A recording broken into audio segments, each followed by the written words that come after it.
Olá, nós estamos de volta então com o nosso senador Roberto Freire. Eu dizia há pouco aqui no intervalo que nós não estamos no Roda Viva, que o senhor fez há poucos dias atrás. Aqui o tempo, infelizmente, é um pouco menor, mas eu quero aproveitá-lo ao máximo. Sim, mas aqui é com mais tranquilidade. Sem dúvida, aqui só um, lá são vários. E vários afiados, eu sou bem tranquilo. Mas o senhor desempenhou 5 mandatos de deputado federal, foi senador, é suplente de senador, enfim, tem uma experiência vastíssima. O senhor não entende que essa desproporcionalidade que existe hoje na representação dos estados, por exemplo, um eleitor de Rondônia vale por 26 paulistas. Há uma desproporção. E além do que, eu particularmente acho que a Câmara Federal do Brasil está inchada, são 513 deputados, quando nos Estados Unidos são 250. Aí o senhor vem e cita o exemplo da Inglaterra, que são 600. Como é que o senhor vê essa situação, senador? Olha, não é a questão do número. O problema que nós estamos enfrentando hoje na representação brasileira é a sua qualidade. Sem dúvida. Esse é o mais grave. Você poderia até ter a metade do número de deputados e se tivesse... Agora colocou o dedo da ferida. Claro, se tivesse essas mesmas práticas, nós estaríamos aqui criticando. Então não é o problema. Acho até que o Brasil, com a sua população e a sua dimensão, os 500 parlamentares não são muitos. O problema é que nós precisamos melhorar a qualidade da representação. Já fomos muito melhores do que somos. Esse é um dado que, infelizmente, nós temos que admitir e temos que começar a trabalhar para reverter isso. Agora, o que você coloca tem até episódios interessantes.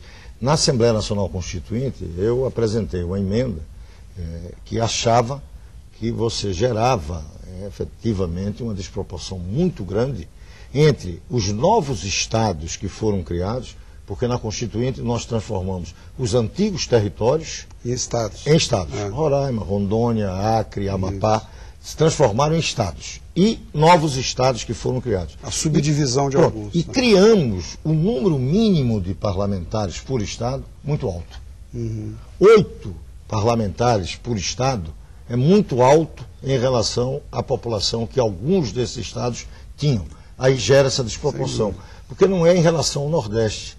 O Nordeste é pequena variação, dá mais ou menos a mesma proporcionalidade que São Paulo, um pouquinho diferente. Mas é um problema que deve ser tratado no futuro, né? Claro, e eu tentei resolver isso, apresentei um número menor de parlamentares por estado, e Serra, que era constituinte junto comigo, ele utilizou muito isso. Olha, não é São Paulo que está só exigindo, é a representação brasileira. Nós, inclusive, do PCB na época, nós estávamos na Constituinte naquela época, apresentamos uma proposta de que um cidadão voto. Mas aí gerava um outro problema, é que você teria que ter alguns estados se juntando para poder eleger um deputado. Porque não teria o número suficiente. Senador, eu quero perguntar agora ao presidente nacional do PPS o seguinte: como o PPS vai definir a sua agenda política para 2010, no sentido genérico? Está mais ou menos definido.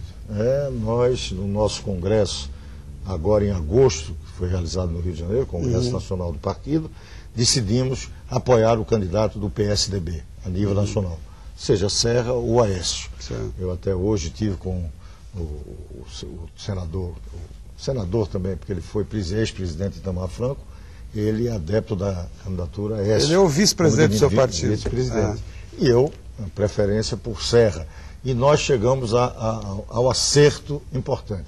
O que nós temos que trabalhar é pela unidade dos dois. Sem dúvida. Então essa é a posição do PPS. E o que o fez mudar de apoiador do governo federal a opositor? E por que trocar seu domicílio eleitoral de Pernambuco, sua terra natal, para São Paulo? Bom, primeiro, a ruptura com o governo Lula, e é importante salientar isso, foi por uma crítica à política econômica por ele adotada, que nós consideramos que era uma continuidade da política de Fernando Henrique Cardoso, e tínhamos divergência em relação a essa política. Crítica pelo monetarismo. Esse foi o maior motivo? Não, esse foi o motivo. Nós apresentamos, inclusive, um documento, e Lula não levou em consideração, e o partido não precisa de governo, que é uma coisa rara no Brasil. Nós entregamos os cargos. As pessoas vão em busca do governo. A gente está no governo... Senador, aí está explicado. É uma honra para a gente, para todos os paulistas, ter o senhor aqui como pleiteando aqui, mas qual a razão dessa mudança tão radical? Não é muito radical, foi interpretando a realidade brasileira. São Paulo tem uma característica hoje que já foi do Rio de Janeiro.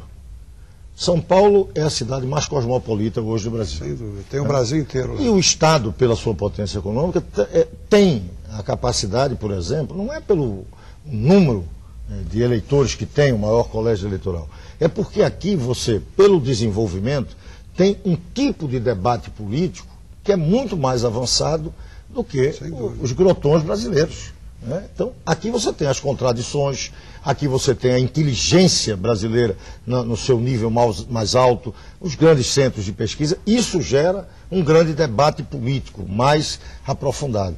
E o partido analisou que era importante, nesse momento, até para a afirmação do próprio PPS, que nós viéssemos para São Paulo. Então veio e olha... Eu particularmente torço para que o senhor tenha sucesso, que a nossa população entenda, enxergue isso, porque sem dúvida é uma contribuição valiosa para todos nós. Olha, e aqui, eu, inclusive, estou vindo aqui porque eu tenho também quem torce um pouco com isso. Nós vamos chegar lá. Nós vamos chegar lá. Agora eu queria te perguntar o seguinte, o PPS me parece que protocolou uma representação na Justiça Eleitoral contra as aparições exageradas da Dilma, caracterizando como campanha. E há comentários também que o presidente da República, ou o PT, teria feito acordo até com o tráfico no Rio de Janeiro para continuar lá o PAC. Como é que o senhor vê essa questão em breves palavras? Primeiro, a questão da antecipação de campanha, eu acho isso um grave equívoco da legislação brasileira. Campanha a gente faz como cidadão todos os dias. Eu acho que isso é um direito. Você ter a opção... O que eu acho importante na legislação é que você não pode usar a máquina ou a administração pública com recursos públicos para fazer campanha.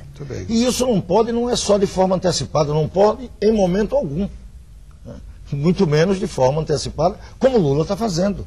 Ele que faz eventos como fez agora recentemente em São Francisco, do Vale de São Francisco, que é uma obra que está quase que no início, a passo de cágados, e ele foi para lá, passou 3 dias...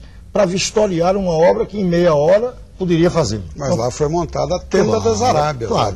E olha, aí nós entramos, né, e estamos lá, e eu acredito que o Tribunal Superior Eleitoral vai dar um chega para lá. Isso. Até porque ele faz um pouco de deboche. Não é só fazer, é até brincar, dizer, olha, cuidado porque estão gravando e talvez o TSE venha aqui reclamar porque eu estou falando da minha candidata Dilma. Que era mãe do PAC e que hoje não se fala mais como mãe, fala do PAC porque é uma irrelevância. O PAC virou Programa de Aceleração de Candidatura. De currículo, tem coisa mais grave. Mas olha, a questão no Rio, só nos últimos 30 segundos, a questão do PAC no Rio foi realmente uma denúncia de uma deputada nossa, Marina Magese, de que a administração do PAC no Morro do Alemão foi feito em conjunto com o crime organizado. Absurdo. E aí deu no que deu. Absurdo. Eu vou pedir um minutinho de licença e já voltamos. É um breve intervalo. Até já, fique conosco.